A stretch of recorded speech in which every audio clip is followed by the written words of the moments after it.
Hey, everybody. It's another episode of Sad Boys Mets Club. I'm Giovanni Blanco. And I'm Franklin Blanco. And it's been a crazy summer. We've been away for a few, but we've been definitely keeping track of everything. We're post-deadline. I mean, for the trade deadline, that is. And, a while back, we definitely realized that this season was going to be a season of examination, a period of refocus, and with all the trades that happened, there are definitely some things that felt good and some things that did not feel so good. Let's start with the good stuff. I mean, I think this was overall a good trade deadline. Like, I don't have that much experience, but I'm much more on board with the trade away current players to get prospects, because we've been on the opposite end of that. Yeah. And it's very, like, we have the worst trade, not in history, but of like the last, like, at least 20 years, maybe longer, with PCA. So it's kind of like, I feel a lot more comfortable knowing that, like, yeah, we traded some guys away, but we know where they're at. And then we got a bunch of guys. We got an insane amount of prospects, including Gary Gill. Gary Gill player.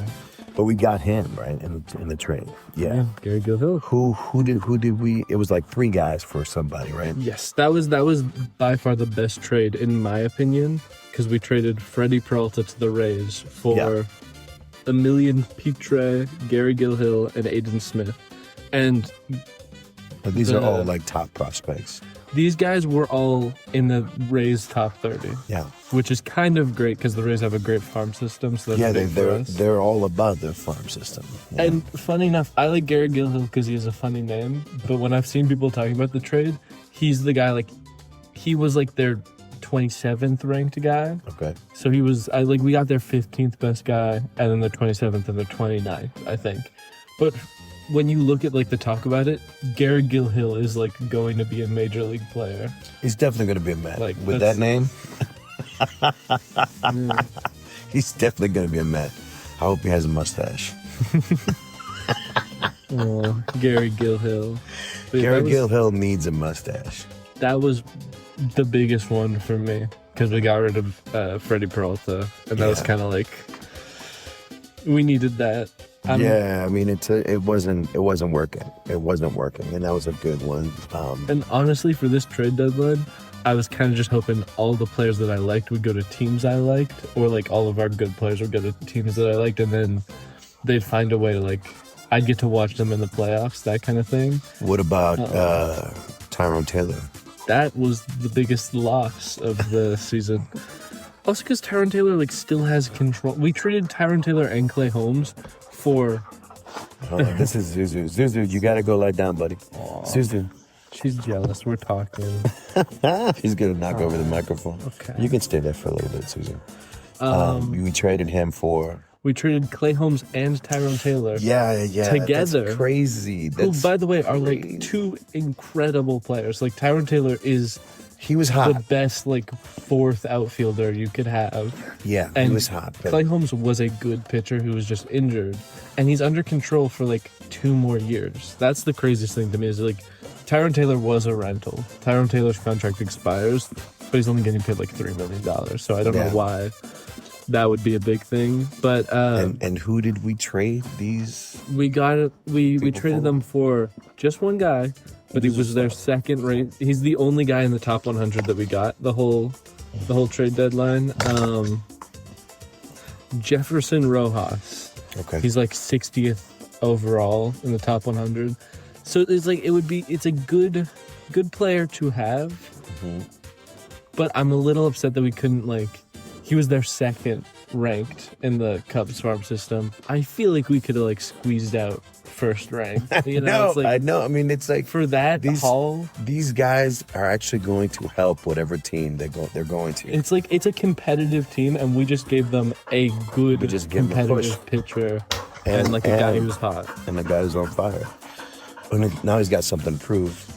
Yeah, and I mean that's a good outfield now with PCA and another one. But I'm really upset. I'm hoping that the Cubs. Outfield and Mets regret. I need the Cubs to make it all the way. That would be good. Suzu, careful. Suzu, careful. She's agitated. Suzu, come. All right, Suzu, you're knocking over the microphone. All right, you gotta go lie down. Go lie down. Go lie down, Suzu. Oh my God. Oh my God, this whole couch. Suzu, lie down. Lie down. Just lie down, Suzu. Lie down. Come on, silly girl. Good girl. But it might end up being a Cubs White Sox World Series, and that would actually be kind of incredible. I would watch that. Insular, but yes, incredible. That would be good. That's like a Mets Yankees. True, kind of. I would say there's a very clear comparison. I don't know about the White Sox are the Mets of Chicago. The problem is the Cubs are the Mets of Chicago. I think the Cubs are more so the Mets of like the Midwest. Exactly. So it's tricky. The White Sox are really more like the A's of Chicago.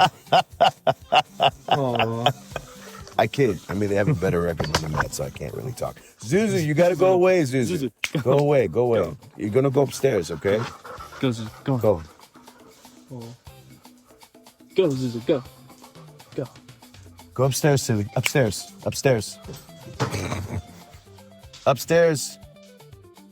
Zuzu, upstairs all the way. She thinks we can't tell. But... It's like 2 steps. She made 2 steps. And she stood still. Zuzu, come on. She thought we couldn't tell that she stopped. She's like, she froze. They won't know.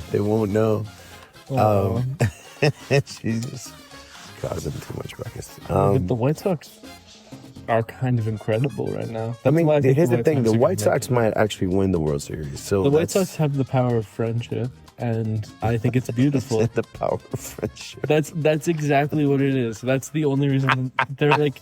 They've got the power of friendship. Explain to me what that means. They're like not like a real team, like. But it's like if the Angels made a playoff push, it would be with the power of friendship. It wouldn't be like a competent. They just kind of. Oh, you mean their friendship with other teams? No. Okay, so I don't understand what you mean by the power of friendship. It means that there's just a bunch of scrappy guys, and they're putting it together because they're just like.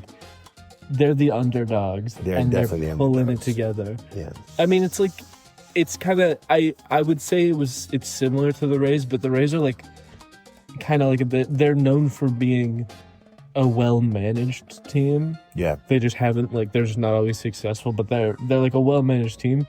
The White Sox kind of like don't have that same reputation, and they got so they bought so low on Murakami. Yeah. And that's big. And then they have like Miguel Vargas is like a rookie yet. Or not a rookie, but he's like, I think he's one of those power of friendship guys where he's like, he hasn't been. I mean, he's an all-star. He was an all-star this time. He was like the one guy to do something. He hit a home run in the all-star game. He's like, I don't think he was that good before. It's the power of friendship. And like, they have Acuna. Sounds like a Care Bears episode. It is. They have Acuna though. And I love Acuna though. Acuna pitched a scoreless inning for them, I think. Or actually a couple. I think they were getting blown out and he like pitched very well on the mound. It's incredible. I love him. I think he's perfect for that team. Then they also have just a bunch of pitching where it's like guys you've never heard of that just started pitching very kind of like good. the Mets right now. Honestly, I mean, kind of worse than the Mets because at least the Mets were like, we're pulling up rookies who are pitching good. They have like guys that have been in the league and have just been like, yeah, they're just players. It's like they went to the corner bar and just got a bunch of guys. But now they have Brazoban, That was a trade that we did, and that was one of our worst trades because Brazaban is somebody we should have kept because we could like control him for like years. Yeah, But- and I didn't think he was that bad. I mean, I thought No, he wasn't. He was he so was good. doing good. He was so good, and it's ridiculous that we traded him. We didn't trade him for that. So the much. White Sox got him. Yeah, and that's honestly though, that's one of those issues where like I've kind of lost a bit of faith in the Mets. So I'm living vicariously through like a handful of teams. That have our players. And it's like the Rays and the White Sox, and now a little bit the Cubs, because like Tyrone Taylor is one of my favorite players, so I have to root for them a little bit. Yeah. It hurts, but I gotta. I want to see Clay Holmes with the Cubs. I want to see David Peterson with the Cubs. I want to see them Is he stuff pitch- with the guy. Yeah. That was the first trade that we did. We traded David Peterson for a guy, and that was like the best thing because we were gonna drop him. Yeah. So at least we got somebody for him. But like it's You sure 'cause- he's not working like the box office? no, the Cubs had like a full like all-star rotation, and every single one of them got injured.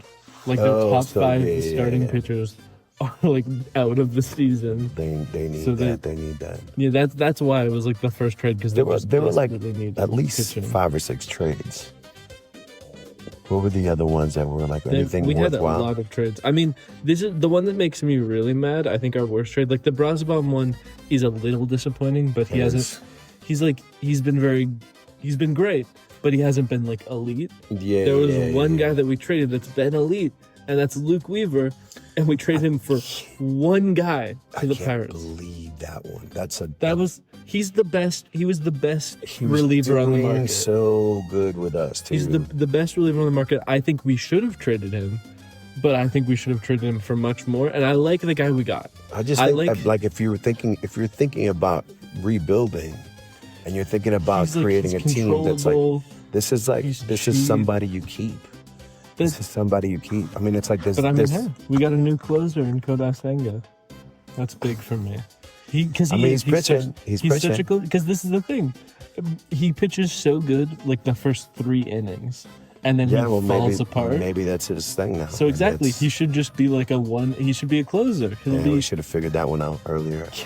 Well, I think it's because he wanted to be a starting pitcher because starting pitchers are just more valuable. Mm-hmm. But Not if he's not if he's bad. not if he's like a good save guy, like a good relief pitcher. Well, because Devin Williams got injured, so he had to take Devin over. Williams has not been.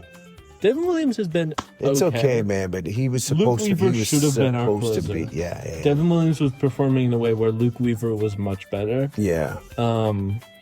But I'm just mad because we got one guy, and like again, And I who's like the guy. we got on his We leg? got Sammy Stafford, which is like he's a shortstop. He was like their 14th ranked prospect, which I think is ridiculous for Luke Weaver. But Where was this? Oh, the Pirates. he's a Mets fan. That's the one thing that I like is I like when we get a guy and he's like he grew up in like Queens and he's like so it's like it's Steve Safura.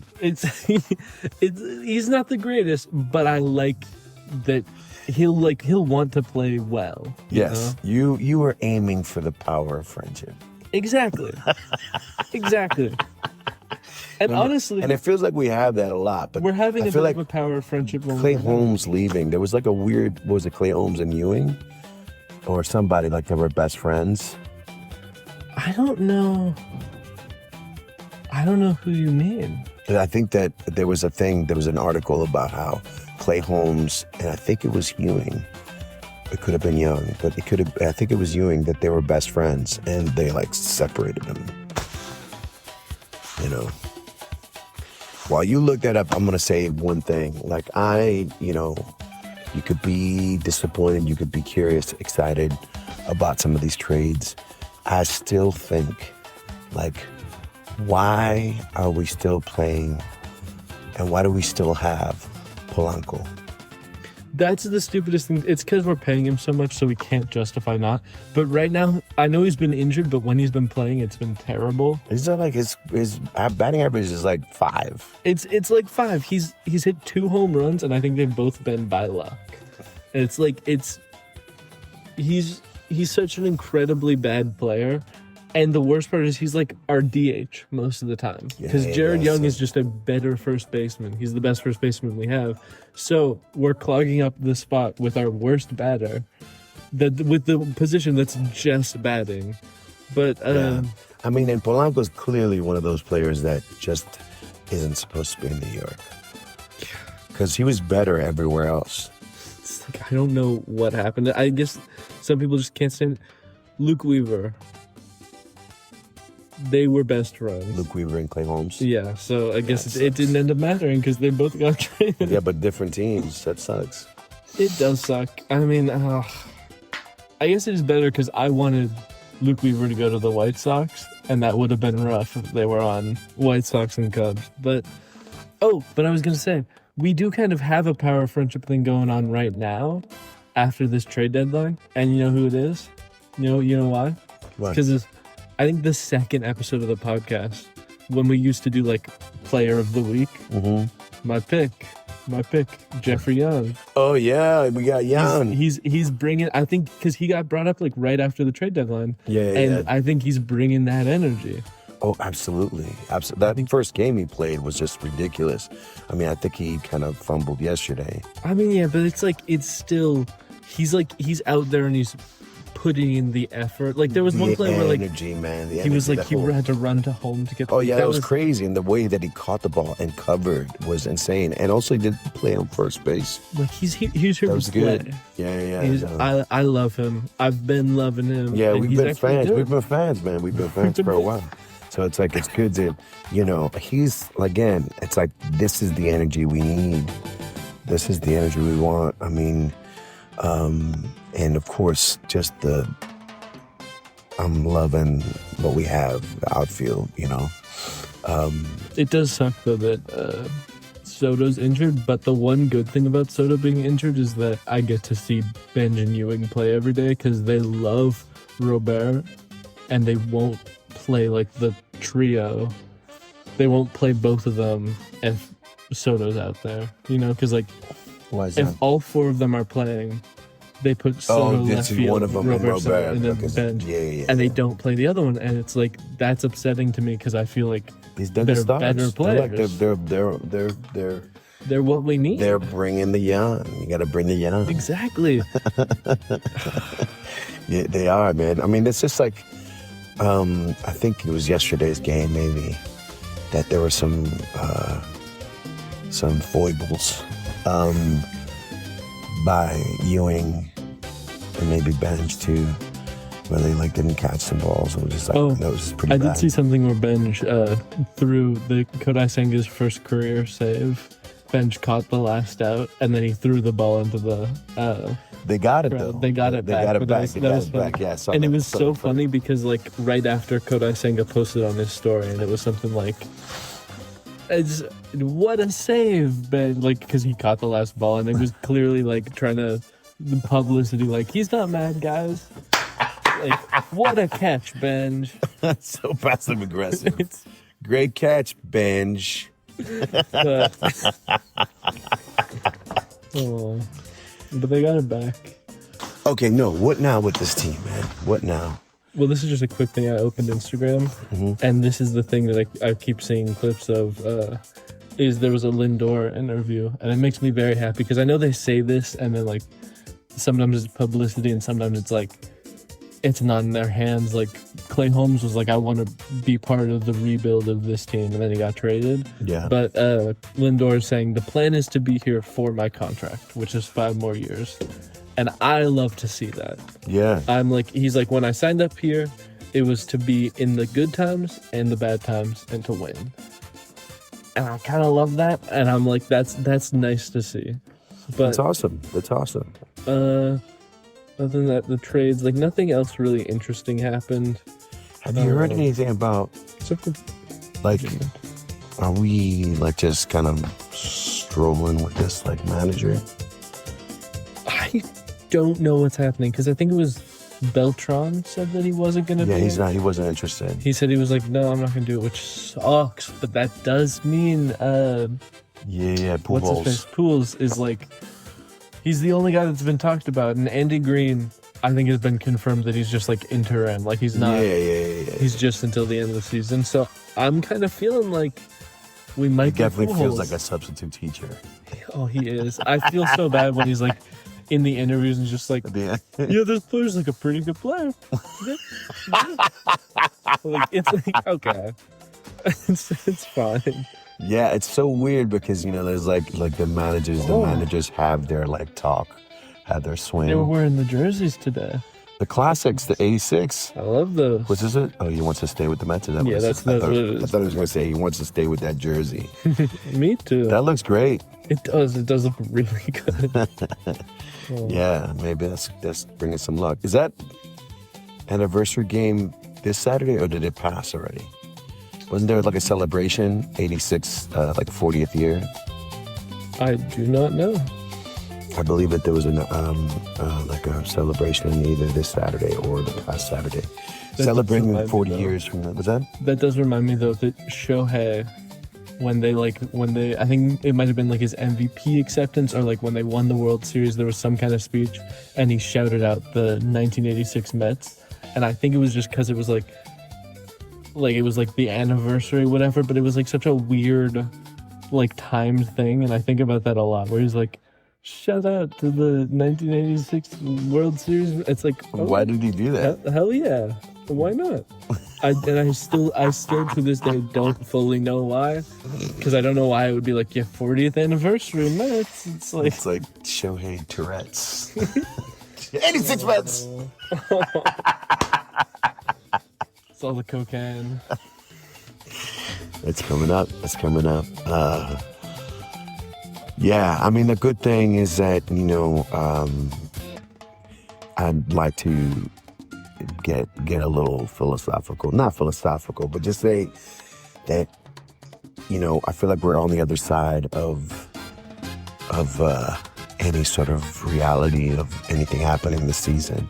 So there's been like a certain relief. Well, we could still make the push, but I get what you mean. It's like we can't get the wild card. We could still get the wild card. Yeah, that's if we like have like a 750 win percentage for the rest of the year. That's not impossible. It's not impossible. It's been done before. It's been done. I feel like we've done it before. I think we did something more impressive because we did it over like a longer period of time in like 2024. But this is a crunch. Yeah. I felt like is it 24 where we like had the losing record in the first half? Worst start ever, and then like the last 2/3 we were like we crushed. We made it to the Dodgers, the NLC, and then I'm still mad about that because we were a better team than the Yankees that year. We actually put up a challenge for the Dodgers. Yeah. No, I mean, look, this is okay, I'm not going to say never, but there is some sort of relief. I know what you mean. It's just like, I don't have to feel like, okay, like if we were contenders, there's just like a different thing. I'm not saying, I'm grateful for the experience that we've had this year with this team, and the ups and downs, and to see how kind of like the reality that there's a lesson in this. This is what I'm trying to say, that there's a lesson in this, that you can't buy your way to something. Like, it doesn't guarantee happiness. It doesn't guarantee fortune. It doesn't guarantee success. That money needs to be, you need to have strategy. You need to have thought. You need to have experience. You need to have, patience and will and energy and power of friendship. I feel like, I'm not gonna lie. I feel like all that Lindor Soto shit at the beginning of the season hurt us. Like it cast a cloud on the team a little bit. This is what I said. And Freddie Peralta fixed that. It was the best thing he did for this team. And how did he do that? He got him talking. Oh. It was Freddie Peralta who they've said that Freddie Peralta was the one who connected them and helped them get over their differences. I mean, thank you, Freddie. Part of the reason we got him was that he's supposed to be a good clubhouse guy. But also sorry. No. I'm pretty much done. I mean, it's just it was just like that I feel like I'm taking that lesson, where it's money isn't everything, that you have to have certain pillars in place in order to build that foundation. and money isn't that pillar. You can buy the shit out of something, like, you know, but it's like even the Dodgers. People say the Dodgers spend a lot of money, but the Dodgers are spending money maintaining. They didn't necessarily, they didn't, you know what I mean? Like they were kind of, you know what else is crazy? not spending as much as the other teams were for several years. You know, I mean, they were up there, but they were never like number 1 or 2. You know, and now they're up there for real, but because the reason they're up there, they're maintaining.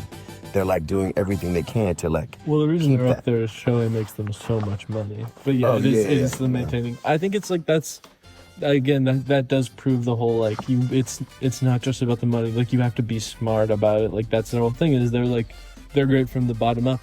But I was gonna bring up the Dodgers because they also enforce the point you're making of like the 2 moves this year that the Dodgers made, like the big ones that are like, we're not going to be like logistical about this. We're just going to buy big. Like we have the money to pay Kyle Tucker $50 million. We have the prospects to trade like 3 top 100 players for Tarek Skubal for like 2 months of Tarek Skubal. And those 2 players have been terrible for them so far. Because and it's like, I love to see that. First of all, because I love to see the Dodgers fail, but like that also enforces the like, let's just like spend all we can and that doesn't work. And I think that's awesome. I'm really happy that Skubal's been bad. And he's also said that he wouldn't be opposed to going back to Detroit in the offseason. Wow. Which is this was after he got traded to the Dodgers. This wasn't like during trade talks and he said, I'm going to go back. This was after he got traded. And he's been pitching terribly. And my running theory is that he's a mole. He's there and he's going to he's sabotaging them. That's what I think is happening. That's not a bad theory. I love that for him. I don't know what Kyle Tucker's doing, though. He's just bad. It's funny because every time I hear Kyle Tucker, there was a movie, and I think for some reason I feel like it was called Kyle Tucker Must Die. I've seen that movie. It's something Tucker Must Die. I know. It's like John Tucker. And every time I hear Kyle Tucker, I think of that movie. You think about how he must die. Yeah. I never saw it. I remember the title. John Tucker Must Die. John Tucker Must Die. What was that all about? He was dating 4 different girls, and they were like, we're gonna they found out, and they're like, we're gonna sabotage him. We're gonna ruin his life, and they do. That's the whole movie. I gave it 3 stars. Apparently, I watched it I watched it June 12th, 2024. So 2 years ago I watched it, but back then I liked it enough to give it 3 stars. So clearly it's pretty okay. All right, what can we say to maybe move on from the Mets? That what do we want to see in the next few weeks? We want to see more Jan. I think I like all of our young guys who are pitching. Yes. It's like I would say even fuck it. Let these guys go 7 innings. I mean, yeah, even today. We got our guy, I think it was Zach Thornton was pitching, and he had a quality start, and we still lost once he left. Mm-hmm. And that's let these guys stay 7 innings. Stop taking people out in the 5th or the 6th. Also, Sean Manaea had a great game. Yeah, I saw that game. I saw the recap of that. That's kind of what's great about us having traded all of our guys has been now Sean Manaea has to pitch, so he's gonna be better. He's going to get better. But we backed him up. I mean, he got so much support in that game. That was that's the other thing is we've been crushing. Oh wait, that's another stat that I saw that the Mets had. That was the other thing. 50 runs in the last 7 games. It was 5 games and then they averaged 10 runs. It was crazy, and that's what sucks is that I love that we have games like that. I would rather we split it out more so we don't have the games where we also score 0. Yeah, because that happened yesterday. Exactly. But Brett Beatty's first ever Grand Slam. Yeah, and he hit a home run the day before, a couple of days before. Beatty's been raking. Beatty's waking up. It's good for him. And that's the other thing is, did you see that sometimes the announcers do a pick of this is my player of the game, and Ron picked Beatty beforehand. He was Beatty hasn't really hit his stride, but I think like he's gonna click with Sale's fastball or whatever. He was like, I think this is his game, and then he hits a grand slam. It's Go like darling, crazy. go darling. That's crazy. That's awesome. But, I mean, yeah, I just need to see more of the young guys. Let people play. That's my main thing. I want Polanco to not play. Yes. Can we just give him a broom or something? Like, just can he be Mr. Met? I mean, He would be. can he just be a different Met?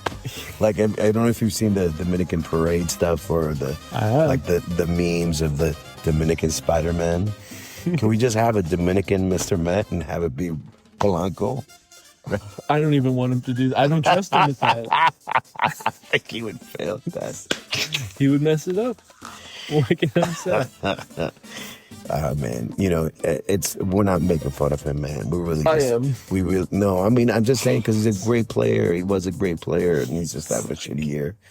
But we're paying him $20 million. Like, this is the crazy thing. Yeah. We're so stingy that we would rather pay him $20 million a year for 2 years, pay him $40 million instead of paying Pete Alonso $150 million for 5 years. Make that make sense to me. I'm still so mad about that. And here's the other thing. I just recently found out, I thought Pete Alonso was having a down year. No, he was just having a down, like, first month. No. He's hit, like, 24 home runs. He's, like, the best player on the team. It's like, we could benefit so much from a Pete Alonso right now. It's, like, crazy. Yeah. It's also crazy we didn't trade Jared Young. I'm still thinking, like, Jared Young and Robert, I feel like they should have been traded. Those were the snappy guys, man. They're like, it's like, that's weird. We would have been selling low on Robert, and Jared Young is just a good player. He's like... Yeah, no, he's good. He'll be good on any team. Nobody needed. But here's what I will say. We had a better trade deadline than most other teams. There was a lot of action. There was a lot of action. But we kind of, like, we got everything we wanted to get done, and, like, there's a lot of teams like Not the everything. Yankees. Not everything. Pretty much, like, because we were just trying to sell all of our good guys. Yeah, but Polanco wasn't going in. If we're getting rid of Polanco, we're paying off his contract. Let's pay off his contract. That's what we're doing now. That's what I'm saying. I don't think we should be playing him. I think we should cut it at a loss, or we, like, demote him. Send him to AAA. Yeah, send him to AAA. He will be so good in AAA. Like, that's... But, also, like, maybe the Yankees... he needs a little shame. He needs a little, like, hey, man, you got to... Here's the other thing. We didn't re-sign Pete Alonso, and I'm coming back to it. We didn't get Wilson Contreras, and I'm still so mad about that. Because that was, like... another loss. He said in an interview, he, like, said out loud, he had a no-trade whatever. And he was like, I will happily get traded to the Mets. And we didn't get him. And he's one of the... He's like, top 5 first baseman this year. And we didn't get him. And I'm still so mad about that. Yeah, because he would have been good for next year. And he's got the fire, too. He's, like, got the power of friendship. He's the only person on that Red Sox team who's, like, has any passion. It's like, I'm still so mad about his contract up this year? I don't think so. Because, I mean, he might be, like, an off-season play. I would love for us to get Wilson Contreras, but I think we might have missed the moment where he's cheap. I think... Yeah, once the off-season happens, then it's like the agents come in. His contract is good for next year and then a club option in 2028. He's there for... We could have traded for Wilson Contreras. I'm going to look at what they traded for him. Because, like, Wait, so you got traded? No. Oh. It's I'm looking at what the Red Sox traded for him.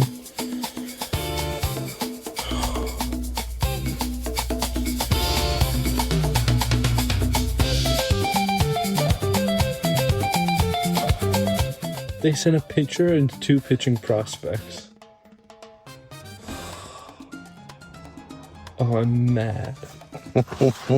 I'm so mad. I mean, that could have been See, that's the thing. That could have been like the Taylor, Holmes. Exactly. Trade. We could have... Yeah. And that's just thrown, like, Polanco has a little, like, rotten cherry on top. By the way, like they do that, like in Washington, they do the bills, and it's like, hey, this is the big happy bill, and maybe it's they all the nasty stuff underneath. We would have to pay them. If we traded Polanco, we would have to pay like $50 million for them to take him. All right, Polanco, that's official. Frustrating. We have to make you better, man. We have to make you stronger. Can we just make him bionic? Oh my God, can we? Can Can we we just experiment on cyborg him? Please.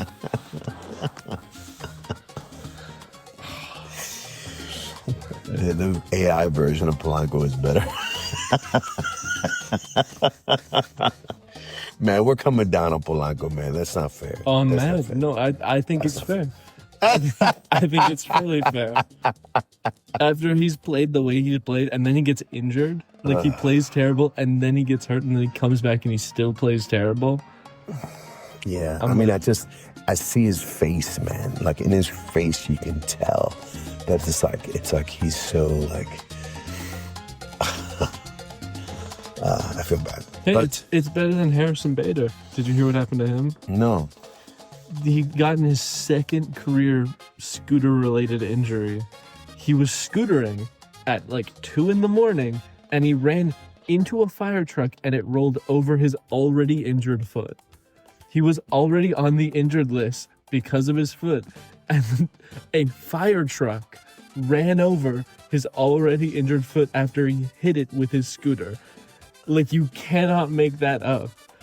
It's so embarrassing. wow. It's the second time too. It's the second time he's gotten injured riding a scooter. And they brought up like a prospect, a rookie, and when he hit like a double and he did a little scooter celebration.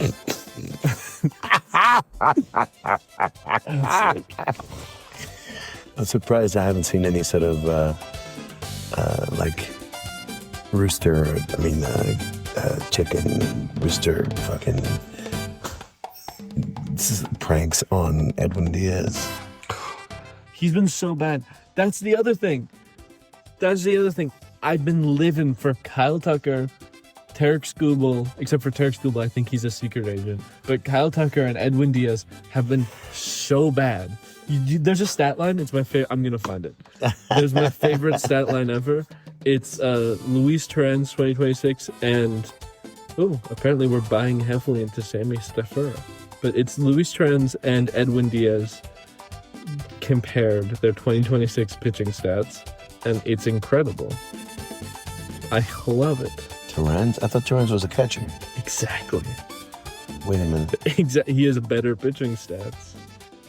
He's the guy we bring out in blowout situations. Oh, really? I didn't know that. Yeah, no, that's who we put out because he's a catcher, so he's got a strong arm. Their 2026 Stats. Oh my god. The green means he's winning that category. He's winning all the categories. And Edwin Diaz is a professional pitcher. How many innings has he pitched? He's pitched a couple because he's gotten some. This is the other thing though. I saw that Zach Short pitched a perfect No inning. blown saves. Exactly. Edwin Diaz, 3 blown saves. That's the other crazy thing. Edwin Diaz, I think that matches either as like 2025 or 2024 amount of blown saves. And it's like, I think this year he had like 8 save opportunities and 3 blown saves. And that year he had like 37 save opportunities and 3 blown saves. It's like incredible. Also, though, I did see earlier this season Zach Short, that guy we picked up from the from the Tigers when Lindor was injured. He pitched an inning, and it was a perfect inning. He's like the only perfect pitcher in the league because he pitched 1 inning, no hits, no strikeouts, just that. And Wait, no but walks. he's a shortstop, no? Yeah, because we put him out to pitch. I love when players do, like Miles Michaelis. This is the biggest heartbreak ever. I love Miles Michaelis because he's one of the last guys left who's like an innings eater because he's so bad. He like consistently gives up 10 runs every start because he's just there for like their good pitchers to take breaks. So he pitches like full games. But he's the only, I just saw the stat, he's the only player over 30 to take an at-bat for the Nationals. They've only had one at bat from a player over 30, and it was Miles Michaelis in extra innings, and he hit a walk-off bunt. And they just dropped him today. They DFA'd him.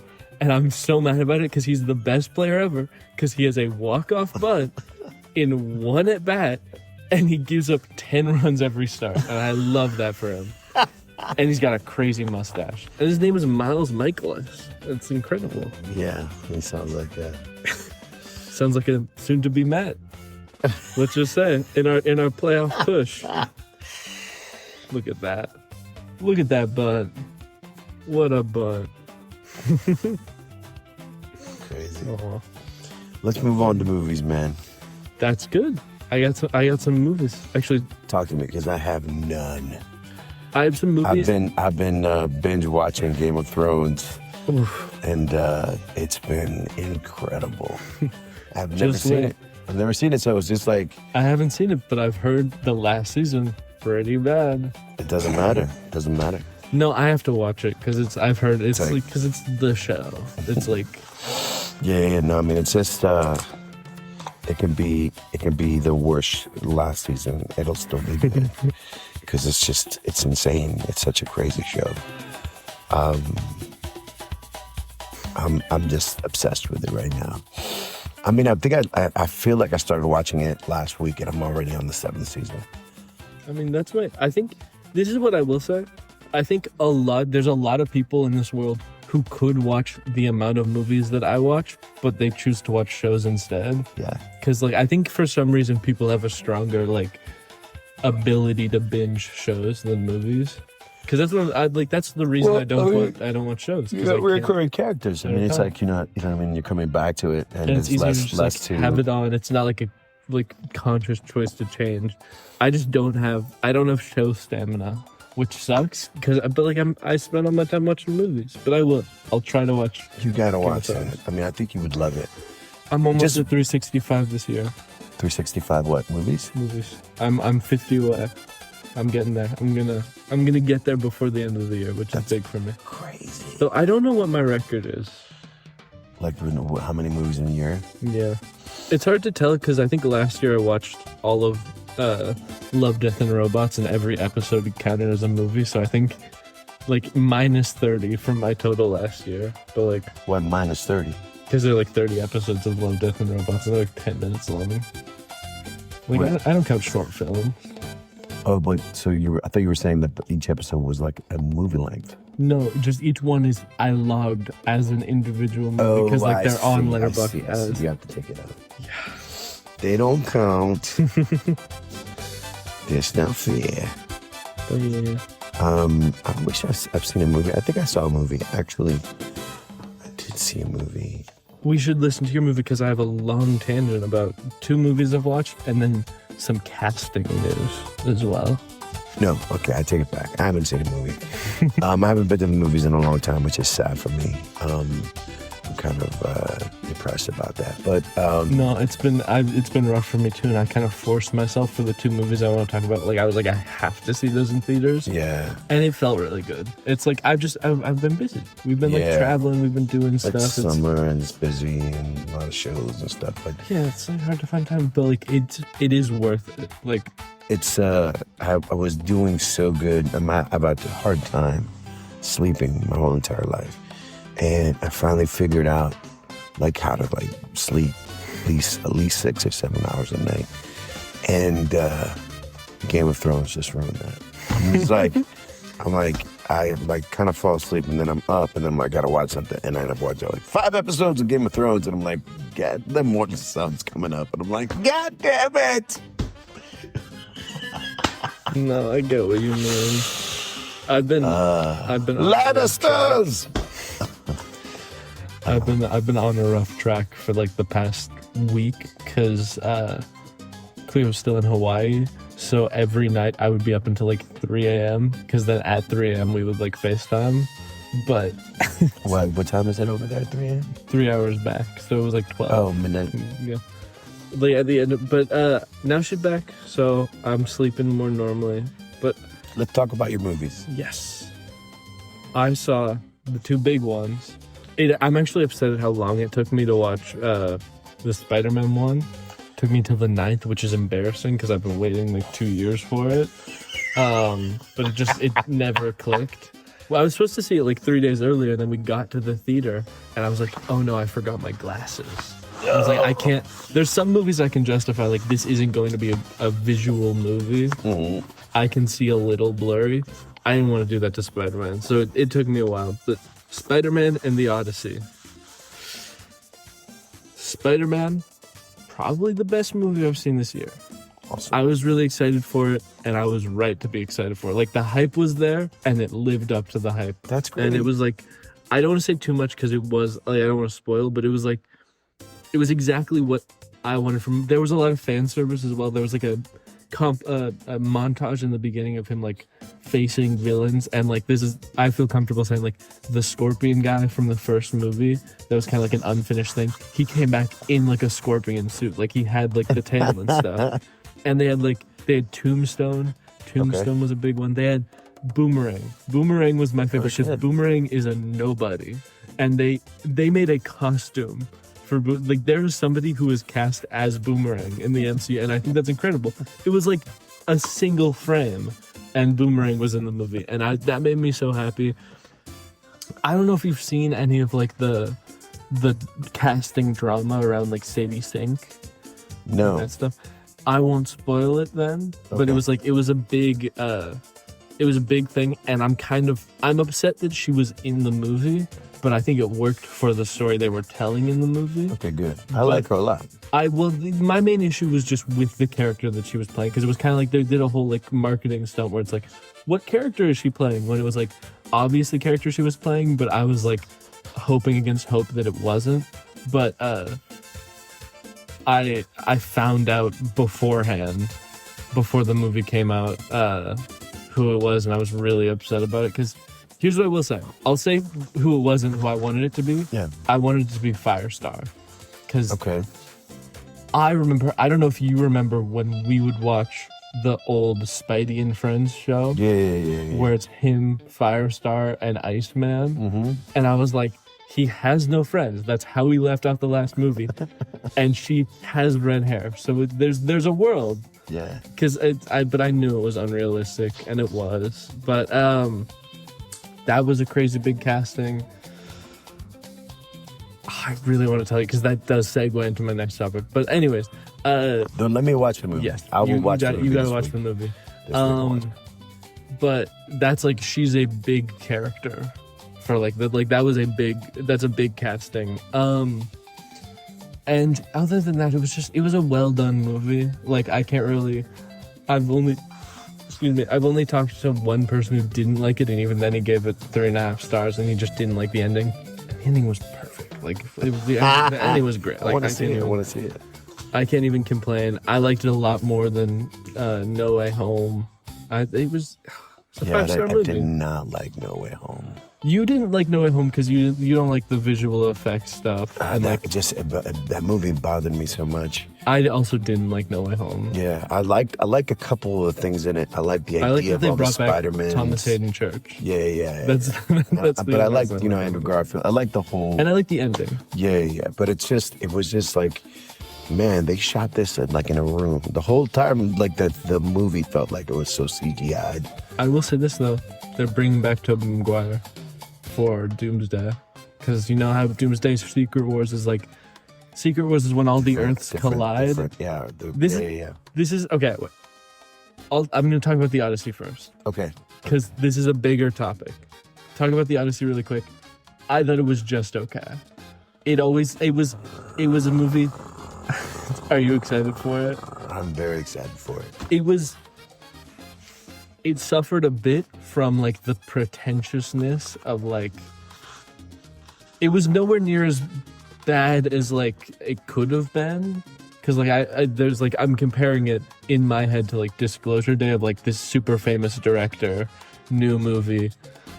It wasn't bad. I gave it 3.5 stars. I thought it was a good movie, and honestly, it didn't feel that long while I was watching it. That was like my biggest worry, was that it would feel way too long.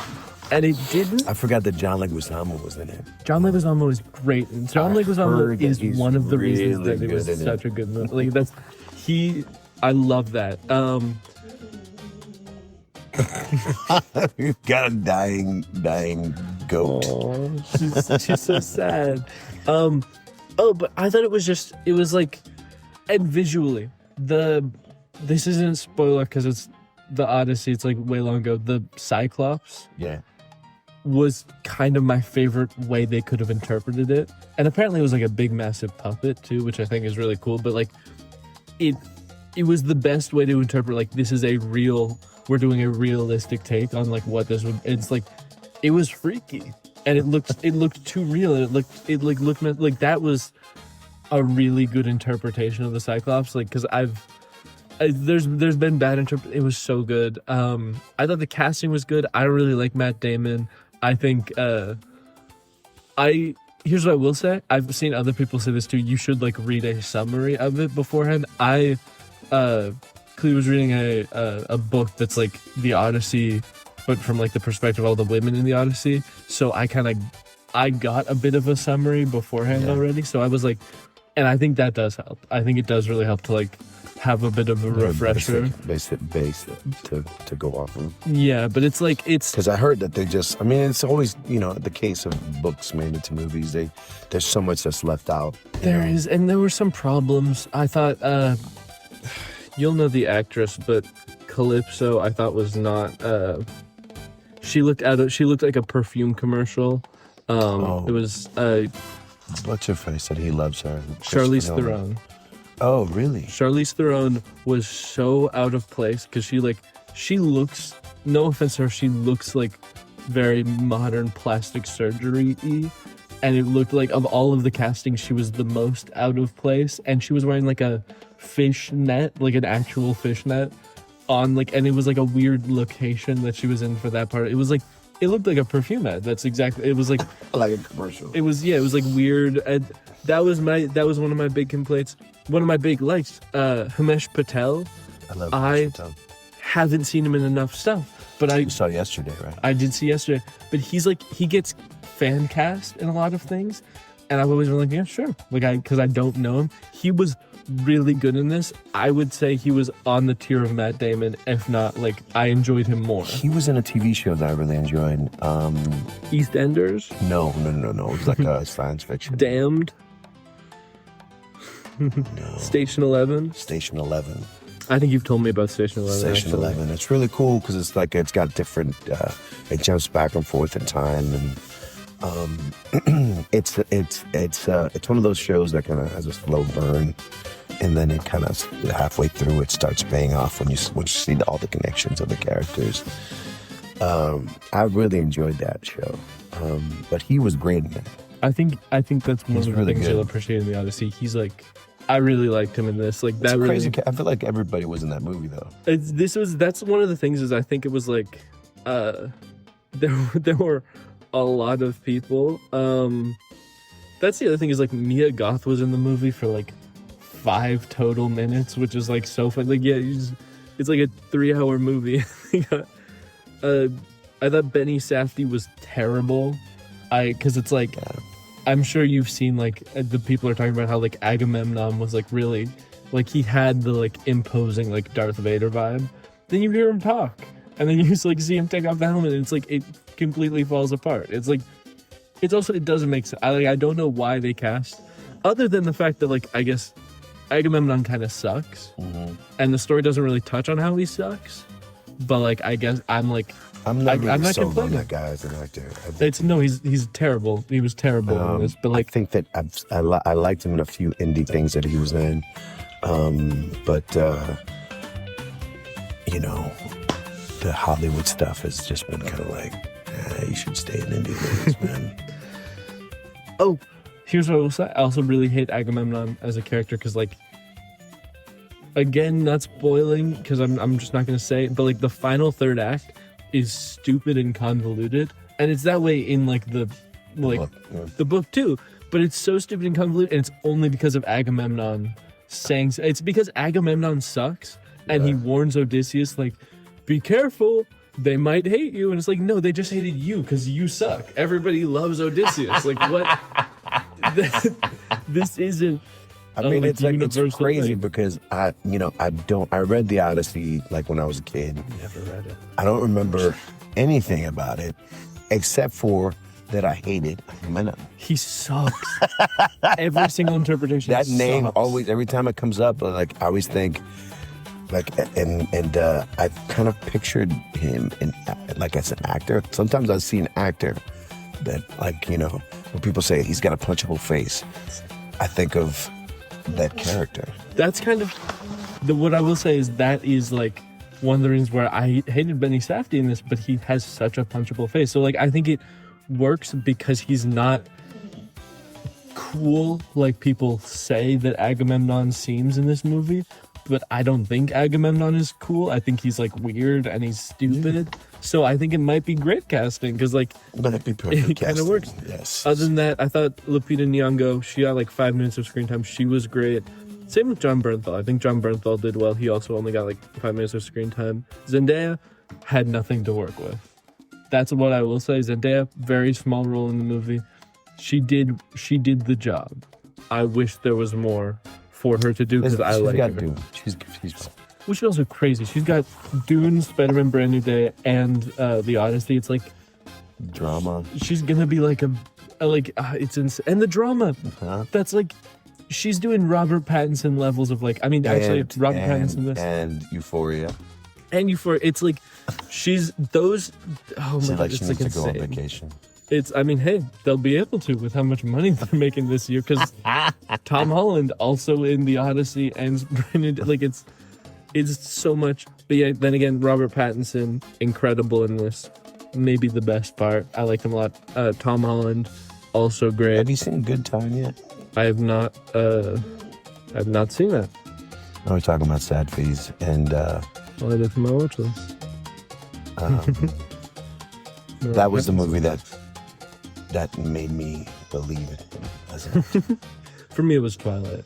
I believed in him from the start. If you've seen how he sparkles, The brooding. It's all about the brooding. I just rewatched that movie. It's so hilariously bad. Like I forgot it was so funny and how bad it is. It's intense. I knew it was It's bad, intense. but it's actually so fun to watch. Like What's crazy to me is that I saw it not that long ago. I want to say like a few years ago, and it's one of those movies that the acting is so like Canadian TV drama acting, but the movie is shot like really well. It's like it looks great. the movie is shot well. It's but a that's also- professional they movie. Put like It's like a filter over the whole. that whole blue filter, yeah. But it's just so funny that everyone's like acting like they're in a Disney movie or something, like just a Disney version of vampires So or bad. whatever. I love it. It's so bad. But yeah, no, a movie called The Rover, actually. The Rover. The Rover. It's Yeah. the one that, oh man, is that such a good movie. The Rover. Great endings.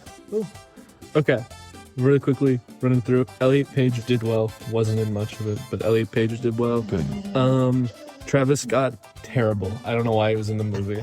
Because he like, to be fair, all of the other times it's like they're not really. They're like, all of the other actors are doing what I would do if I was cast in the Odyssey, where it's like they're doing kind of like maybe like British, like they're like they. Yeah. I don't know what a Greek accent is. I would just try to sound like old timey and fit. Travis Scott doesn't try at all, and for some reason he's like the narrator, and I don't know why. It's fun that he's in the movie though. Also, shout out to Corey Hawkins because he played like a minor character, but he was in. I was like, I swear I know this guy. It's because he was Benny in the Heights in the Heights movie, and that's I haven't seen Black Wait. Klansman. Let me see who that is. For some reason, oh yeah. I thought it was somebody else you were talking about. He was also Dr. Dre in the Straight Outta Compton movie. He was good. He was really good. Yeah, but that was big. Matt Damon, just okay. He's done better. He did the role. He was like, I think the movie had problems. A lot of them I can't expand on because like that involves like stuff that happens in the movie. So I think you'd have to see it before. But like, it was a good I'm glad I watched it. I had fun watching it. I still haven't seen these two movies. So I'm gonna go see them ASAP. You had something that you were gonna wrap around from the Marvel stuff. Spider-Man stuff. There's been casting. There's been so much news, and there's about to be a lot more news in like a couple weeks because there's like a convention and they're announcing the full X-Men cast. But new X-Men? Yeah, this is the thing. Secret Wars, all the worlds collide. Like it's Doomsday, and then Secret Wars is when Doom is like in control, whatever, like Battle World. Generally, comics, like the general story. A lot of stuff happens. It's basically confirmed that Doomsday is going to be like a big, everybody's coming back. Everybody's here. Like the Fox X-Men are going to be back. But I think that what's going to happen is, because this happens a lot in the comics where they do like a worlds collide, whatever, and then they take the amalgam of like a bunch of different things. Like it happened in DC. It's happened like 5 times there. I'm hoping that's what happens here because like they're doing a big recasting, which they should. I think they have to keep some people though. Like I think Tom Holland is staying for a foreseeable while because first of all, I think Spider-Man Brand New Day, I'm pretty sure is the highest grossing movie ever in like the opening week box office. So I think they're keeping him. No, it's not. But I think it is. I think it really it broke like 1 billion the first week. I think like 2 billion. Really? Yeah, wow. He made a lot of money. It was because as it stands, the highest making movie was Avengers: Infinity War. So it's like not crazy to be is like. That though adjusted for inflation? I believe so. But I think Tom Holland should stay. But then a lot of other people are getting recast. They've already been announcing the recasts for Cool. the X-Men, who were like I guess they were never cast in the MCU, but like they're getting recast, and then like they have to recast like the Avengers, the main Avengers, all that stuff because like they're too old. Like it's this is gonna be their last thing, I think. But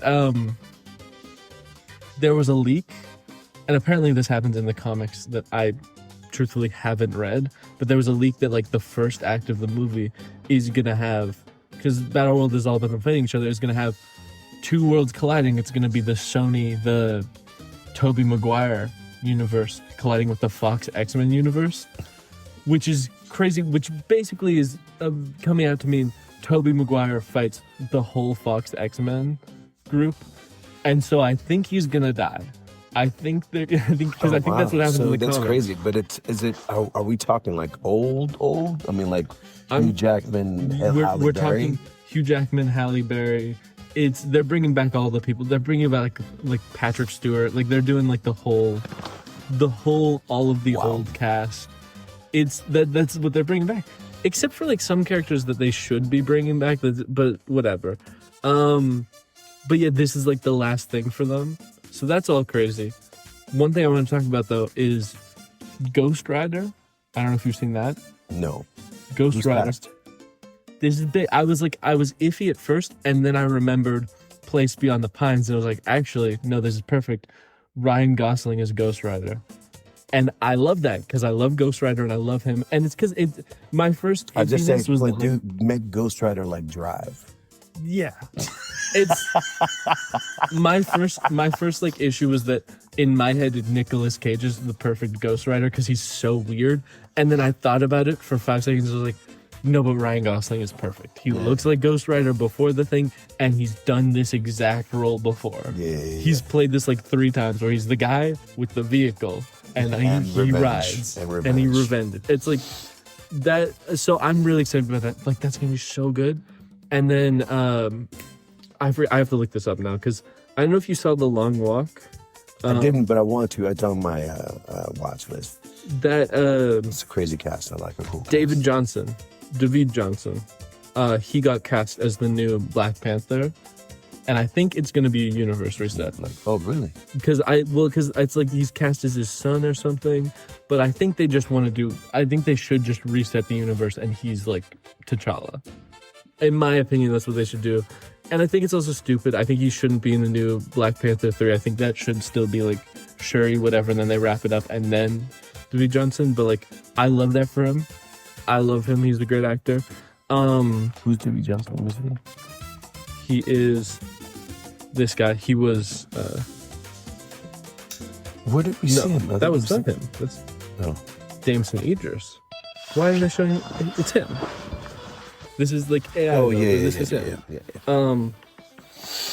But that's really exciting. I like The Long Walk. I like him. Then other than that, X-Men casting. Can't tell you one of them. You gotta tell me. I can't tell you. Why not? It's a spoiler. Spoil it. Spoil it. No. Come on, spoil it. It's for Spider-Man. Spoil it. Oh, you mean from the movie? I don't get affected by that. Sadie Sink, Jean Grey. Yeah. Sadie Oh, Sink, shit. yeah. And I wasn't. I didn't want to know that. It's okay. I didn't You know that find was out, like, that right kind of crossover. You find out like right away.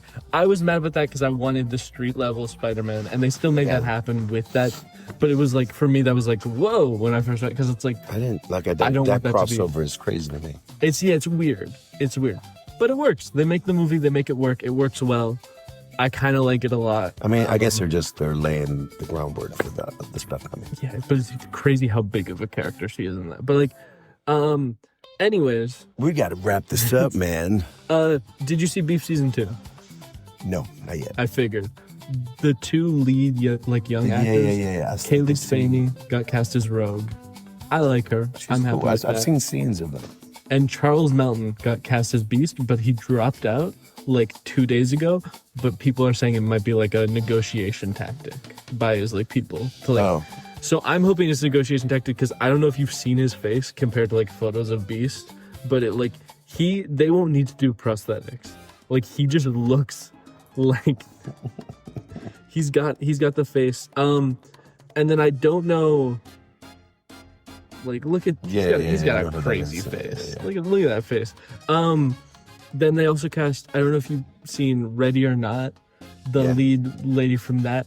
I don't really like her, but they cast her as Emma Stone, and I hate Emma Stone. Oh, so to me, it's like it's similar like Benny Safdie getting cast as Agamemnon, where it's like I don't like the person, I don't like the character. That's kind of perfect. Yeah. Hold up, Yeah. and she does look like Emma Frost. So like, there was that, and Kit Connor. I don't know if you know Kit Connor. Sounds familiar. He got popular from terrible show. It's like he got popular from a show called Heartstopper. Horrible show. Right. Horrible show. You wouldn't have seen it. But then he was also in like War something. There was like a movie that was like, I don't remember, but he was good in that. And I like him. And he got cast as Cyclops. And I think it works out. I'm just really mad because in Cyclops, Cooper Hoffman was like predicted to be cast as Cyclops. Like people were saying like, oh, he's gonna get cast. And the internet tore him up for like 2 weeks straight, which was really upsetting because I didn't want him to be cast because if he was cast, he would have to get like shredded. And I think I like him because he's chubby. Yeah. So I wouldn't want that to happen. But people were like, ew, he's so ugly and fat and balding. Because they were mad because they were like, I need Cyclops to be my like favorite attractive. It's like, it was the most upsetting 2 weeks ever because like people were so like That's horrible. It was rough. I hated that. Cooper, you're a great actor. Love you, Cooper Hoffman. I love them in is it Licorice Pizza? Licorice Pizza. Yeah. That was I thought he was so good in that. okay.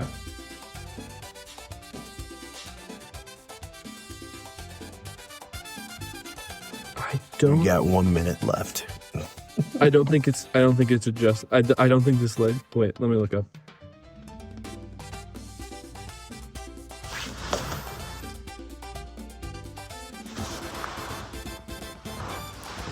This might be officially our longest. Sorry, there's a lot to talk about. We haven't done a lot. Okay, yeah. So it's not. This list hasn't been adjusted yet, but this is like the old standing like adjusted lifetime gross. Okay. For movies, and it's like just a normal amount of money. It is Avengers Endgame with like 871 million, but The first week. I don't think this is Lifetime. No, it's not Lifetime because This I is think they made Lifetime. like Adjusted lifetime gross. Wait. That's what this says. Adjusted lifetime gross. That hurting me. Where is it? It's down here. Oh. it is there. 16 adjusted lifetime gross, 871 million. And I don't know if this list is accurate, but this is the top one is Gone with the Wind, adjusted, but that's 1.8 billion. And right now, Spider-Man Week 2 is 1.7 billion. oh, but no, it's crazy. Hold on a second. Let me pull up first week. I feel like there's a movie that made 2 billion. Let me pull up first week. I think that's a weird list. I felt like the first Avatar or something made like $2 billion.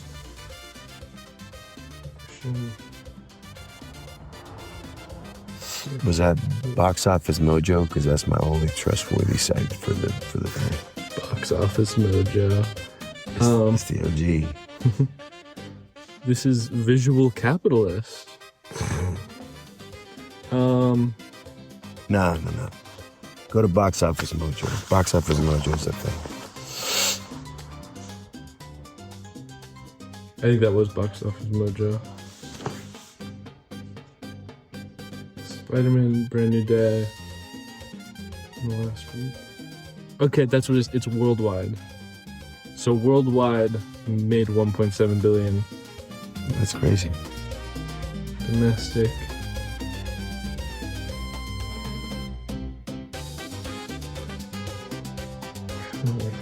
But it's I know where it is. Looking for all time. all time.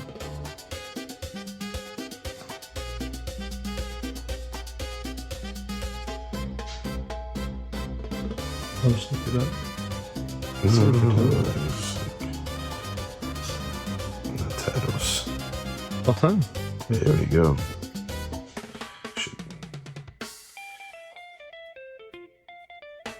Wait. Hold on. This is left up because it's like all the different things.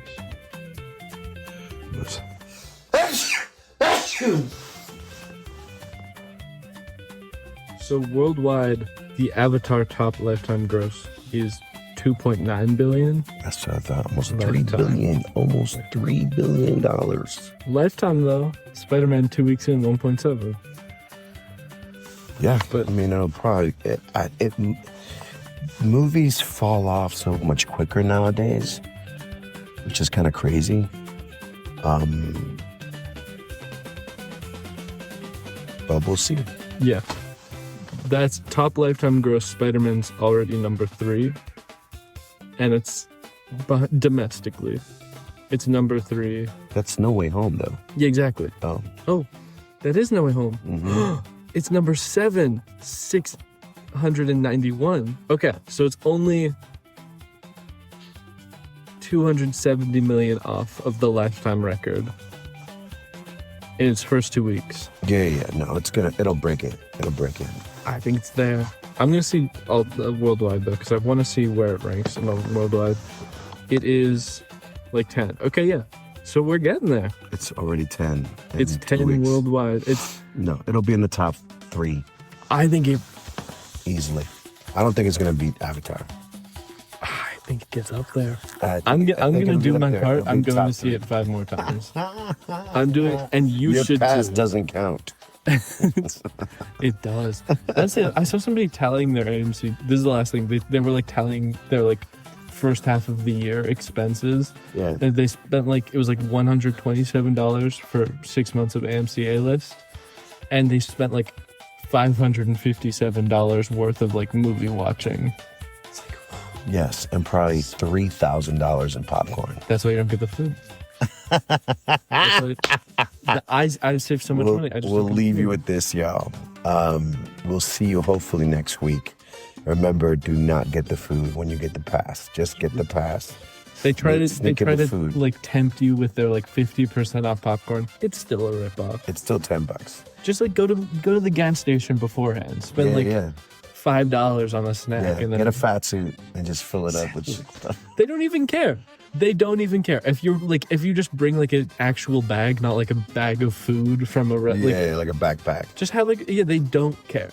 Maybe that's just us. Maybe we're just like, I've realized I've gone to other AMCs. Maybe our AMC is just nice because like our AMC doesn't card you all the time. And it's like, and they don't really care unless you're they know blatantly us. They holding know like us. like a fast food takeout bag, they don't even Like care. a keg.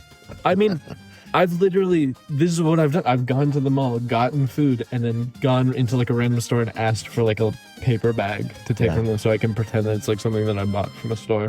They don't care. Macy's. It's because they're in the mall. Smells like steak. It's because in the mall they can't, because people go to the mall and they shop and then they come into the theater, so they can't be like, you can't bring bags in here. No, or they wouldn't make money. to. So that's, go to AMC's and malls. That's all though. You got a good tip there at the end, y'all.